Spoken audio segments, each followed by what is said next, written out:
The following podcast has some fruity language. Sorry, my bad. So take care of who's listening around you.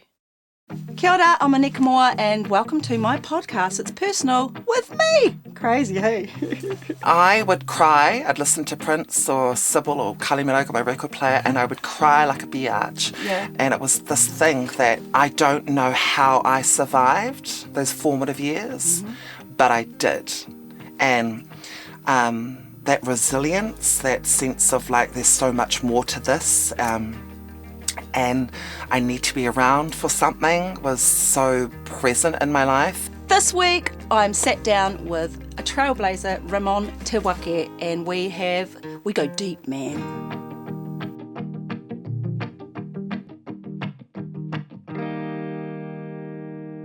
Ramon. Ramon, do you roll your R's when you say Really fun. Ramon. Trying to be a dick.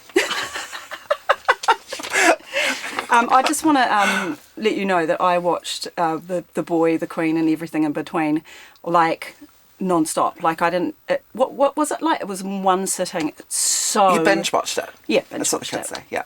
And I thought the concept was incredible. The writing was really good, because usually you have queer stories and it's such bad writing and such bad acting. Yeah. You nailed it. Oh, I'm so happy you loved it. Tell me how the concept of it happened.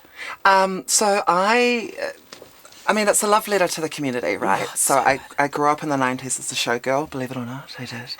And so I was young, 18, 19, on K Road. There was me, Raphael and Linda. We were three trans girls making our way through all the kind of buckwheat and all the brilliance that was the mid-90s, right? Drag was so huge at that point. And K Road was so alive and colourful and boisterous and beautiful. And so that was my formative years as an artist, right? Growing up on K Road, seeing all this colour and this queenitanga and community and sisterhood. Mm-hmm. So it really is a love letter to that time and to all of those beautiful queens that really impacted my life. So when you came up with the concept, who did you first go to? Like, what was the method of getting all these people on board to fund it, basically? Yeah, well, I mean, it was during lockdown, so I think everyone was bored out of their bloody brains. So it was like, what am I going to do? Do what I love doing, which is writing. So I came up with a bunch of concepts, and my mates who say yes and no at, some of these places go, no, too hard, too much. And then something light, and then I was like, it just sparked, and I wrote the premise, and some people loved it. TVNZ loved it, Sky loved it, and so it was like a little bidding war at one point, which I really loved, and it was my first comedy drama out the gate at my company, because I'd done factual for 20 years. And so I was like, okay, I'm going to write it. And then it just happened, like, development funding, then it was into full production funding. Then I asked the community, because I knew what I was looking for, but I also realised we needed a bunch of actors. We needed lived experience, most importantly. And so I shoulder tapped a few people. I kind of pushed it into the community, that kind of stuff. Well, my favourite characters were Max and Gigi. Of course. Yeah, they just stood out as great acting, especially Gigi. Yeah. Man. Beautiful, huh? And are they in the community? Yeah. I mean, Max, Amanda Lahore is a huge drag queen. She's huge. So she's iconic in the country, and she's Wellington based. I'd known her for years, and luckily for us, both Gigi and her fell into our laps in this, because I'd shoulder tapped a bunch of Auckland people. But they were busy. They were too busy for me. No, really? They were super busy. Okay. It's that thing though, when you don't know what it is, you're like, oh, do I need to give up 3, 4, 5, 6 weeks of my life to do something like this? Is it going to work? Is it, that sort of thing. But Amanda and Gigi both gave me tapes, and it was like, finding Gigi was the hardest because we needed somebody who was matriarchal, somebody who had a little bit of acting experience or was willing to give it a go. And she had no on-screen presence. Jo Chanel, Pōwhare. What do you mean? Oh, so she'd never done anything? No, but she had this personality in her tape, which I was like, that is Gigi. Like, she is giving me Gigi. Yeah, like the tiki line. Yeah, just all that. Just anything. Auntie, Bitch. I thought it was fantastic, and I know that, well, I don't want to give it away for people, but I reckon there'll be a season 2. Yeah, I'm we're not giving working it on away. it. Yeah. We're working on it. What do you love about it? I loved that I saw people like me being represented, Yeah. and as normal, as just like people, you know, whatever normal is, human beings. Yeah. I loved who was it? That beautiful wahine from Wellington who was... Hope? Yes. Awapuna. Oh, she's a tremendous actress. I've been following her for a very long time. I think she's great. But let's go back. Let's go back. I really, really, really want to know about your life as a child growing up in the far north. Yeah. Like, how was that for you? Yeah, I was born in Dargaville, or I call it Dragonsville. ONG, yeah. Yeah. Dragonsville, why? Dragonsville. There's swinger clubs in Dargaville. Come on, of course there is. I've done gigs there, and they all like come up to you after the gig and go, "Come to the swingers party." I'm like, I don't want to swing with you, Jesus. Of course there is. I guess because, I don't know, just your childhood is... I mean, I didn't grow up there. I was born in Dargaville. We grew up in Porirua, Wellington. My dad got a job in Porirua, like literally when I was 7 months. So we shifted when I was a baby. So that's not factually correct. But that's okay, because that's where I'm from. And so we'd go back, and my grandparents lived in Dargaville, and so we'd go back Christmases and stuff like that. And I don't know. I mean, you grow up in an urban place and you kind of go to a not so urban place, and it's just like, so, you know, that's kind of where the affectionate term Dragonsville, moving on from that. But yeah, and my mum's family lived in Whangarei, and my dad's from Pangaru, and so I have a far north kind of love. But it was interesting because we never really went back.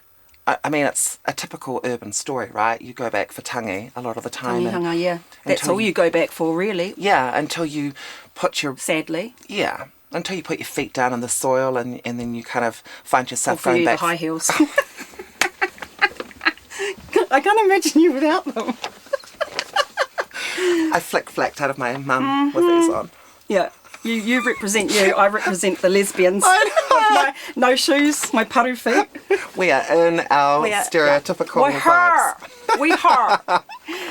But what I really want to know is how do you fit in when you what are you feeling inside?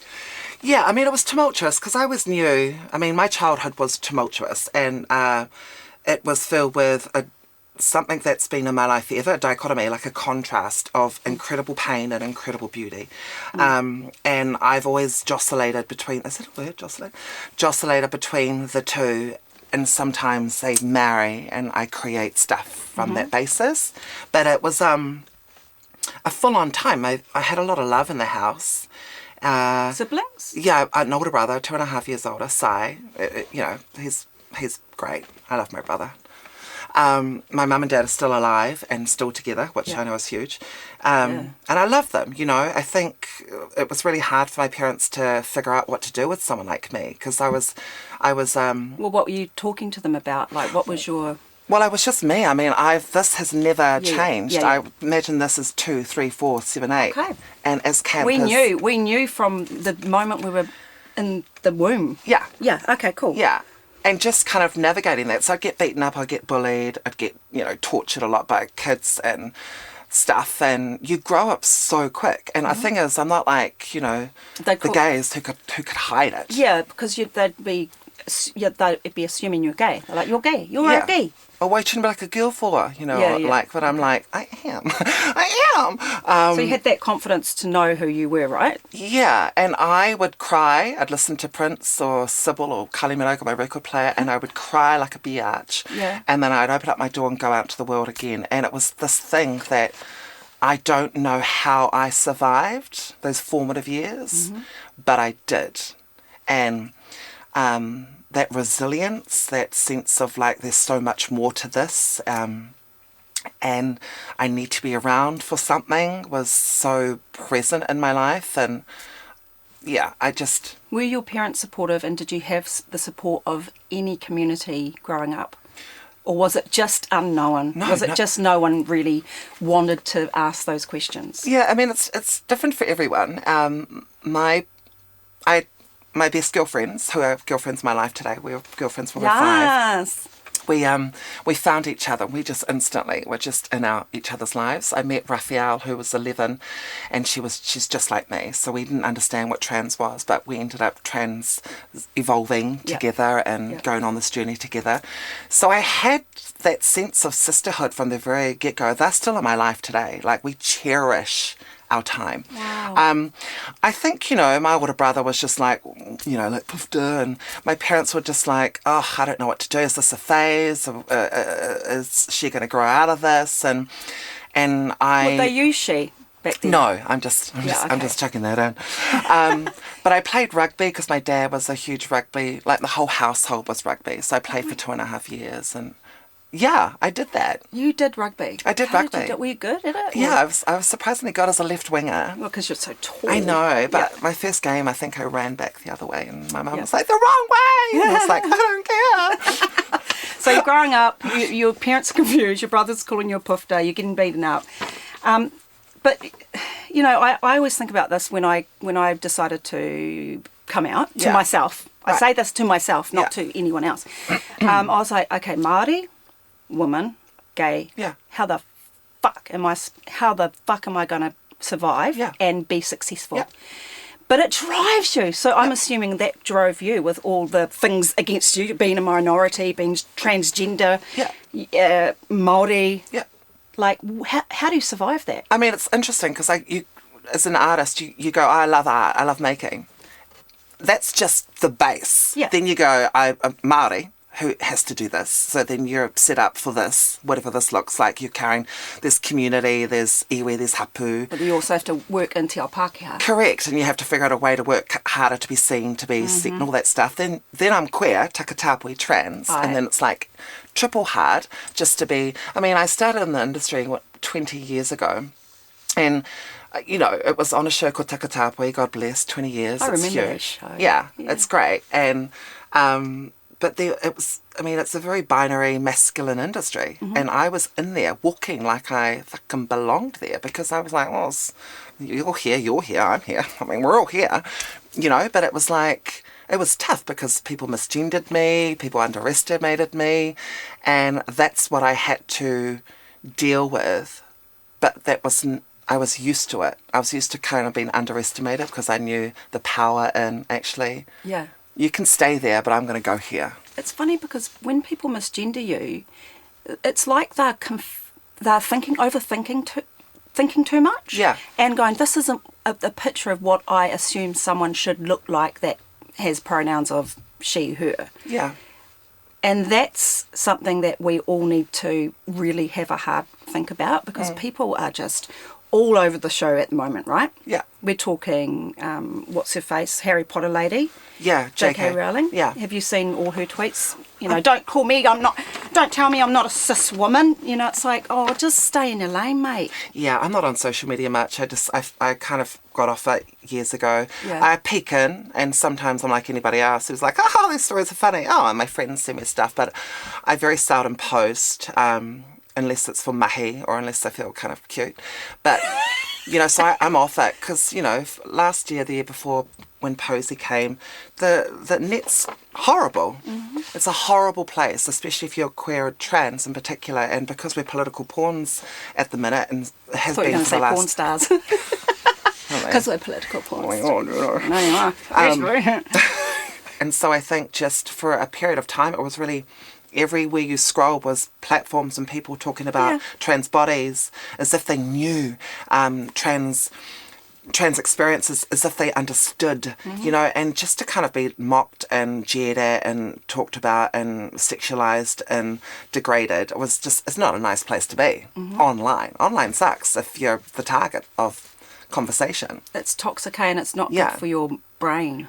It's not good for your soul. Yeah. And a lot of us, we all as Takatāpui strive really hard to get our mental health to a place to go out into the world and be confident and to be our truth. Yet you go online and knock you down in 2 seconds, I know it. I've had trolls my whole life, and even when it was back in the days of dial up, and you'd have to You'd be like, oh, and they didn't even Google back then, and people were trolling me, but I don't really care what people think of me. Yeah, good. I care what I think of me. Yeah. And, that's hard some days, but mostly it's I don't give a fuck. Yeah. I'm happy for you. No, this is a good place to arrive in, I think, as human beings. It's taken me 44 years to do that. Yeah. And a lot of therapy and a lot of support from friends. Yeah. That's the thing is, you had your amazing friends who I think they pull you through mostly in your 20s. That's how I survived throughout all of the decades, and my parents were really amazing. Like, there was a lot of love in the house. Like, we would dance, and just the four of us would dance around when we were making dinner. Like, there was a lot of love, but there was also too... You'd be the star. Yeah, I was like, excuse me, coming through. I just can't get you out.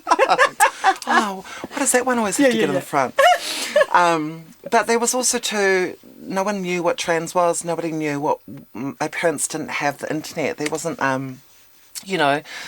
stuff where you could just like pull at resources to figure out what's going on with my kid. It was just like, oh, you're a puff, you'll grow out of it. There was all of that kind of stuff, and I just didn't, because I knew it as who I was. But I always think, Te Ao Māori, we've had transgender humans for centuries. Yeah. For centuries. Yeah.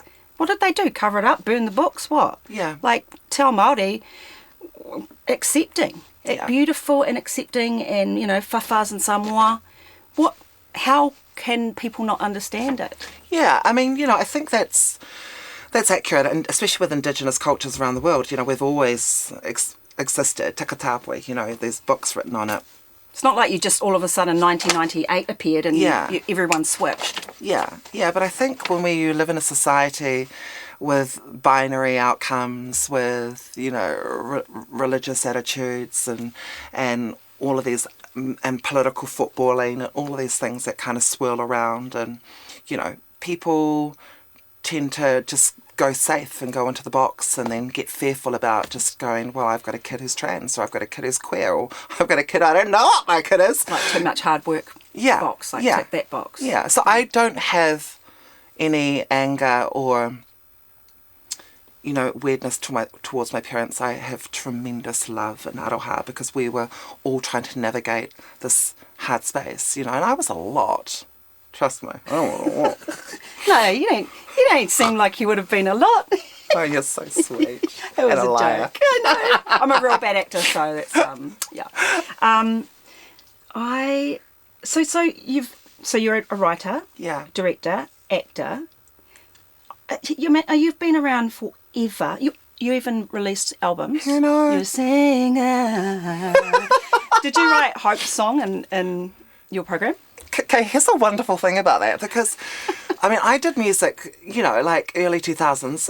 You were already doing your thing. I was around, yeah. And again, it was like, as a trans woman trying to push music out into the world wasn't ready. Like, I couldn't say I wasn't trans. I remember one manager goes, can you be like more Beyonce, more shake your bum bum? And I was like, I could, but I actually like my guitar, and I'm kind of this girl. I was sort of thinking, oh God. So it was like, I had to either go to that extreme, that I couldn't be myself, because that was just too much. And that was ahead of, now we have queer artists left, right and centre. I know, it's like taking over the world. I released an EP independently called The Arrival 20 years ago. And, it was all CDs, and I made 500 copies, and I was working at Kamo on K Road then, and I sold them. They're like, can I have one of your albums? Sure. And I pulled it off the rack, and I'd sell it $30, whatever. Because that's kind of all I could really have access to. And I was so proud of it, and so many diehard fans have a copy, and they're just like, I've still got your album, you signed it. And so when the show came out, we couldn't really afford tracks, as you know. I could tell from the music you used.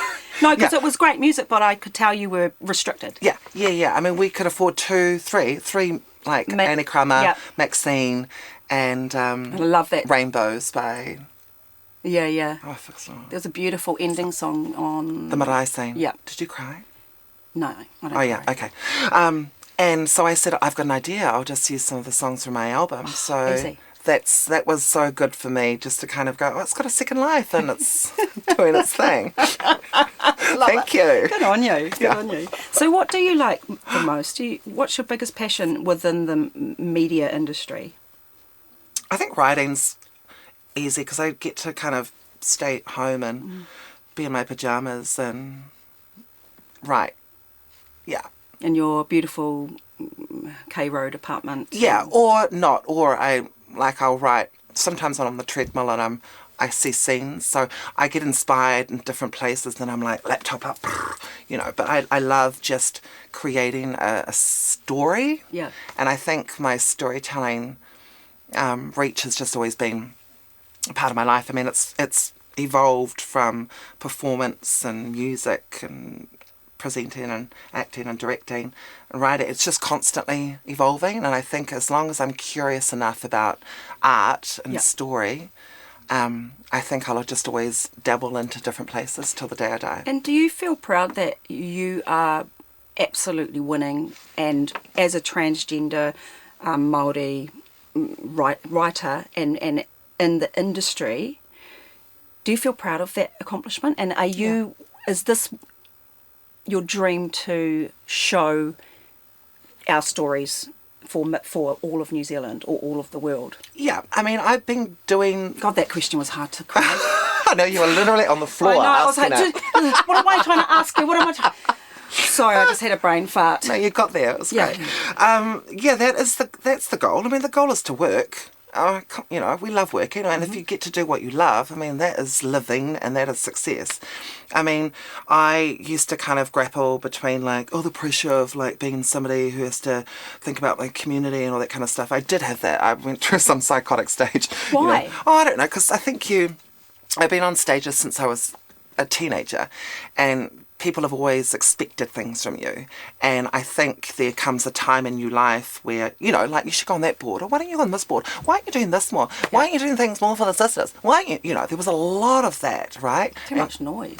Too much noise. And when I got older, I figured out how to just focus on the things that I wanted to do. And that was great around here. But I was like, no, don't want to do that. Or, so navigating that was good. But I've arrived at a point now where I'm just like, I love what I do. A lot of it is to do with, Māori stories or Indigenous stories. A lot of it has to do with Takatāpui. And then I think I also just want to be able to create stories that are just stories that live in my brain. Wow. Would you ever create a story about Mr. and Mrs. Smith, picket fence? Would you ever write I don't know, a movie about Dunedin. I don't know. Because you can only write what you know, right? Well, they say, yes, but I think most of it, 80% of it is that, and that's important. But also 20% is imagination, and I think I'd like to in my older years, I'm getting into 50 soon, is to tap into my imagination more and just create stories that aren't necessarily queer-focused or Indigenous-focused. Totally. I'm excited about that era. You said once that you wanted to get your stories through to the Colleen and Gary from Invercargill. Yeah. And in what way? Entertainment way, or as in teaching them understanding? Yeah. Because I don't think New Zealand's as forward thinking as we'd like it to be. Correct. What are your... Oh, well, that's your thoughts. Yeah, no, we're not. But there's always hope. I mean, when you release this... But here's the thing about The Boy, the Queen.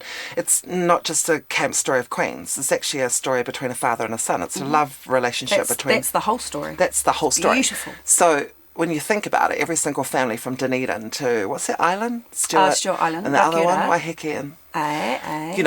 have kids and have families and have issues that, people are working through. So I knew that alone centred on father and a son healing, a family, whether it's blood or chosen, then you've got the gorgeousness of the Queenitanga. So it was like, if we can get Colleen and Steve from Invercargill to watch it and then feel like, the Queenitanga stuff is just great as well.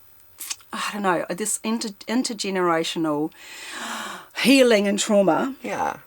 And, the ladder that we are on, and we're here. We grow up here, right? We grow up minority and we grow up feeling unsafe. I grew up in Hornby, and every car that drove past, if it was a car full of skinheads, Doblager, N-word, all the stuff. Yeah, right, yeah. And then you just go, no, I'm not accepting that, because that is not right. Yeah. And how are these people treating us like that? And is it the parents? Is it they want to fit in? Yeah. What is it about our society that makes people so rotten? I mean... Why? I don't know. I think people... I think we're a lot of the time society is like sheep, like what is everyone else doing? And because we've lived in such a binary kind of construct where it's like, there's this whole thing about gender, right? I'm working on this gorgeous show called Gender Agenda, and it's about this young non-binary person's inquisition into who they are, but also what does gender look like to young Gen Zs, to people in general. And, gender's so interesting because before the last 5 or 7 years when people were allowed to express themselves as non-binary or trans, you'd realise that on forms that people filled out was always male and female. Yeah. And so that alone, a form, is a representation of how society thinks, especially when it comes to queer people, but just in general, that's all we have to these two things, these two boxes, and every single kaleidoscopic person in this world is supposed to squeeze themselves into one or two of these boxes. Well, people are starting to unsqueeze themselves and just... write their own box, crack their own box. Write their own box. Colours. Box. Yeah, I don't know if that answers your question, but there is something that I think we're just so used to being, either put it like told this is what we're supposed to do by society, by government, by religion, that that's just what society does. And I think we're coming into a generation, technology has evolved, language has evolved, communication has evolved, and I think as a result of that we're really unpacking life that's so much bigger. Yeah. And you've done the absolute opposite of that and just gone around and going whoop and done your own thing, and I love that for you. It's so clever. Yeah, I don't sit down and I've never really thought about the plan. I think I've just always gone, how do I feel? what do I want to do? And I have a family. I remember when I was doing music, my poor parents, God, I drove them up the wall. I was like, Mum, Dad, I'm going to be a broke musician now for the next 7 years. And they were like, go for it, we love you. And I was at the temple singing to 5 people or 500, That's whatever. where I started singing to like 4 people, not even that. Including the bar person. Yeah. How about that? I remember her. I can't remember her. Glasses. Big hair. Yeah. No. Yeah. And, my parents were like, we'll support you. And I remember just, taking my dad's money and asking my mum for money constantly. And Dad's, just like, I was broke. But my parents were like, I love this for you. Yay. And there were so many moments in my life where I just sort of thought, poor things. They're probably like up at night going like this. I hope my child is okay. Fetal position. Yeah, and I'm like, I'm getting money. Getting money. I need some noodles. Singing to the 4 people. Yeah. But then you stopped singing and you started being a presenter. Yeah, I started earning some money. Yeah. But Rurangi, is that... You were great in season 2. I was like, I wanted to be the funny one, but they were like, put some dour clothes on and dour yourself up. And I'm like, dour. No, you're great. You're actually really good at that. Thank you. Acting I thought stuff. you were great too. Especially singing my song, Running Through the Fire. Running through the flame. You're a good turtle. I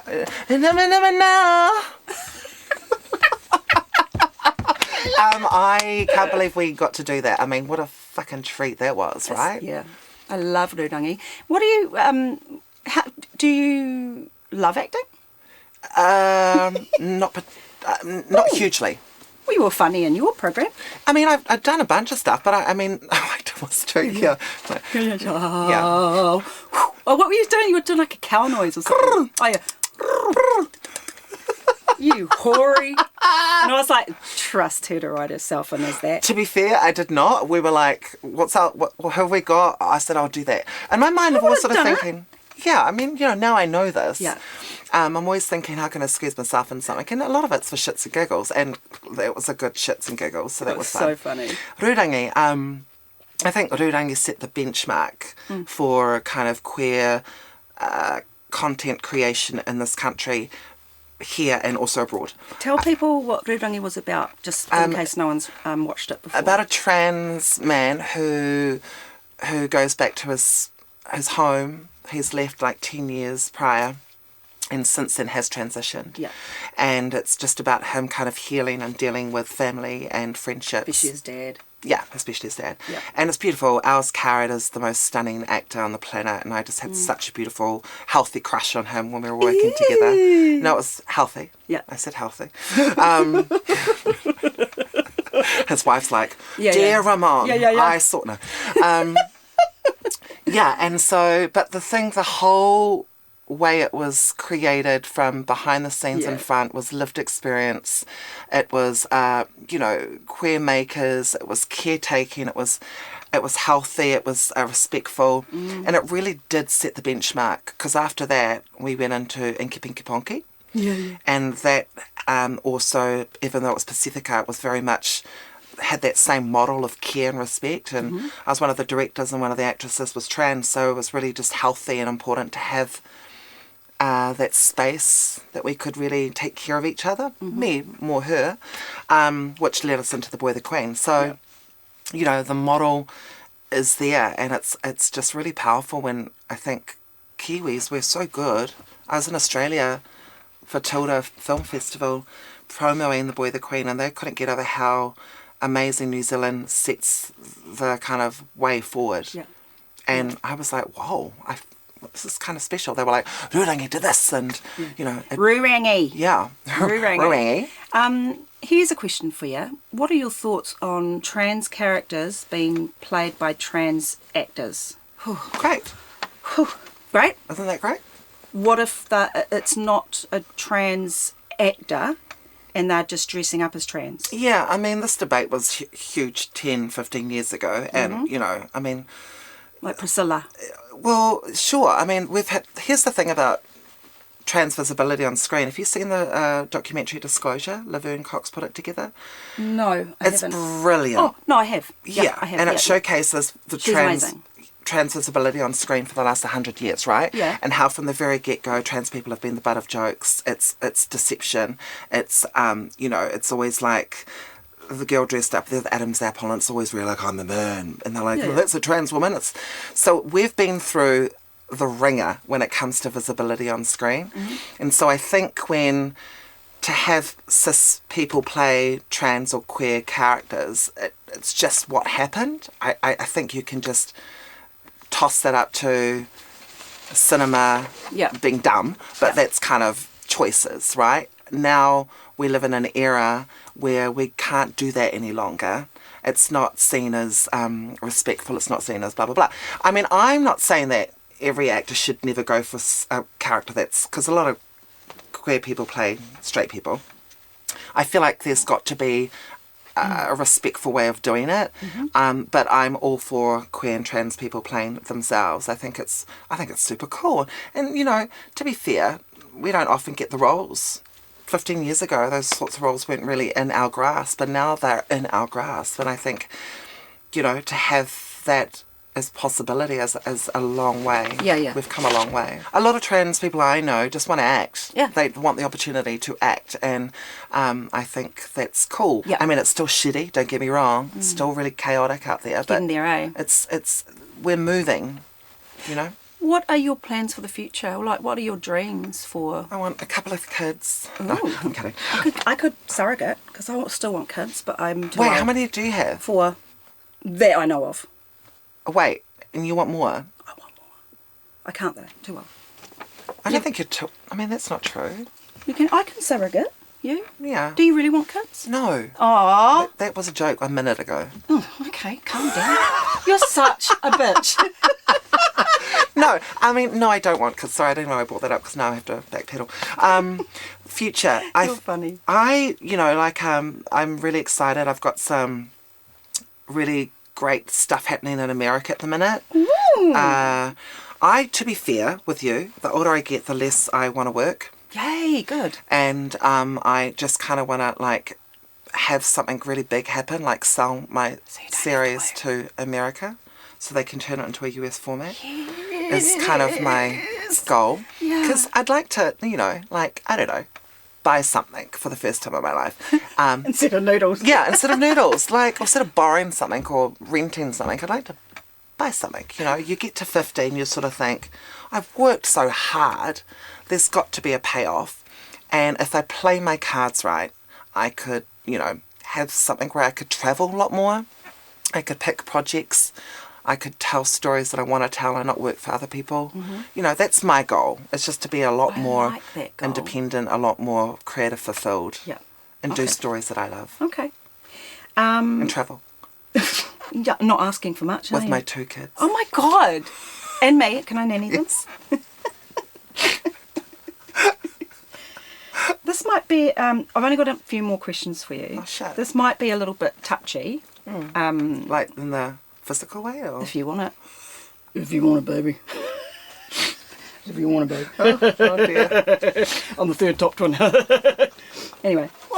What do you never say to someone who is transgender? What do you never say to someone who is trans? Because I'm blunt and I'm very like, if I see it, I say it. I think these are things that I see. I think misgendering's a thing, and it sits with people differently. Like, personally, I mean, I'm always like, if I go to a doctor's or something, and they're like, Ramon Te Wake, and I'm like, oh, it's not my name, but it's me. Hi, everybody. Like, I've kind of gotten a sense of humour as I've gotten older. You're less intense about it. Yeah. Well, that's the wrong word, well, I suppose. But I get what you mean. I don't have hang-ups about it. It doesn't sit on me and feel triggered, ring as much, But I do know for a lot of people, being misgendered is harrowing. It's a harrowing experience. And the idea of just like, did they just call me a he, whatever. Mm-hmm, mm-hmm.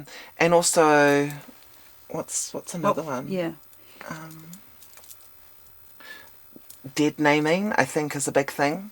Mm-hmm. Whereas, like my actual name is Richard. So it's my brother's name. I'm joking, it's not my actual name. You're such a liar. But that's the thing. Like, if you'd have gone, hey Richard, I would have gone, what? I mean, I probably wouldn't have, but that's a thing. That I would could be have quite more like triggering. called you Miriama, because you look like Miriama Kamo. Oh my God, everyone says that. Kia ora, Miriama. You're beautiful. You're stunning. So dead naming is a no-no. Yeah. Yep. I think most definitely. Well, if someone genuinely just forgets. Fucking up is fine. There's nothing wrong with fucking up. I mean, listen, I don't write the handybook on this, but there's nothing wrong with... It's interesting to learn and to understand. Fucking up is totally fine. It's what is so special about listening as human beings, and also just respecting people, is going, oh, sorry, I fucked up. Or the trans person or non-binary person or queer person will go, oh, sorry, my name is actually, John, not Julie. Yeah. And then they go, I got it.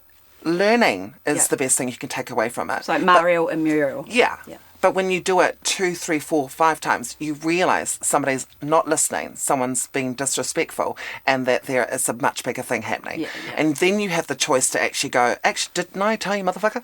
Or you go, actually, they're not in a space to learn, so I'm moving away. And so you have options. That's a good concept, and that's a good idea, because I move away from people who... talk about my weight, or I say I don't give you the permission to talk about my body. Thank you. Bye. Can I have that pie to go? And the These KFC? 3 pies. You watching? I love our conversation, because I'm so grateful that you share with us all, and I'm really, really respectful of your work, and I think you're funny and beautiful, and fuck, that TV series is good. I'm honestly it is so damn good. I'm so happy you loved it. Love at first sight. Is it the show? Do you believe in love at first sight? Absolutely. Yeah. Do you? Yeah. You're the first of my guests to ever say that. What's wrong with it? I know. It's brilliant. I can tell instantly if I've connect with someone, and love is a spectrum, and crushing is a variation of love. I can tell when I'm like, oh my God, I just loved that moment, or I love, yes, love at first sight. It doesn't have to be physical or intimate. Been in love? Have you had partners? Are you, have you been married? I don't know anything about you. I have not been married. I've been perpetually single, it seems. I have had several boyfriends over my 47 years, 8 years. I've seen you patching up a boy on one of your video clips. Okay, calm down. You really got into it. I You look like a tradie. What are you doing with a tradie? I do have lovers. I'm single and I'm vivacious and I'm into. Here's the thing. I turned 40 and I stopped taking hormones. Yeah. And because I just was done, and I didn't. When you get older, your body changes, right? And your mind, your mentality changes. We're constantly evolving, and I didn't sit with me anymore. So I stopped taking hormones, and all of a sudden, my masculinity, my femininity were kind of swirling, and it was really sexy because I was like, actually, now I feel desire. I feel like I could actually be intimate and do it, because prior to that, I felt like I was, oh, Masking? will you call me? Or, Yeah. does he like me? And there was a lot of submissive stuff. And I'm not like appalled at that. But when I kind of was in my masculine and femininity, I realised I actually have power and empowerment in my intimate moments. Yeah. And so I've kind of just been enjoying, being assertive in my intimate life and having that power back, because I kind of gave it away for so many years. God, I thought I was a top and I'm definitely a bottom. You know that? Yeah, I know. Is that something that's shifted over the time? Or No, it's always been. Oh. Only with women. I'm a top with men. Jesus Christ. Soulmates. Do you believe in soulmates? This is the last question. Yeah. And thank you very much for coming on. I do, because my girlfriends who were in my life since I was a child are my soulmates. My parents are my soulmates. Yeah. I love that your parents are your soulmates. Yeah, my parents are pretty cool. Yeah. Yeah, I've said, I've put them through the ringer, but I think that we wouldn't change anything, because I think we're so much in love with each other today because of all the experiences we've had, and some of them were really intense. Just not even just me as me trying to figure out my own shit, but them also learning how to do the same, because you're not the only person who evolves, or I use the evolution as opposed to transition. Lots of people, you've got to consider your families and your community and all that stuff. So it was a big thing, but they're so cool. They're annoying, but cool. Love you, Mum. Love you, Mum. My brother still thinks I'm gross. My brother does too. Yeah. Probably. Okay, bye.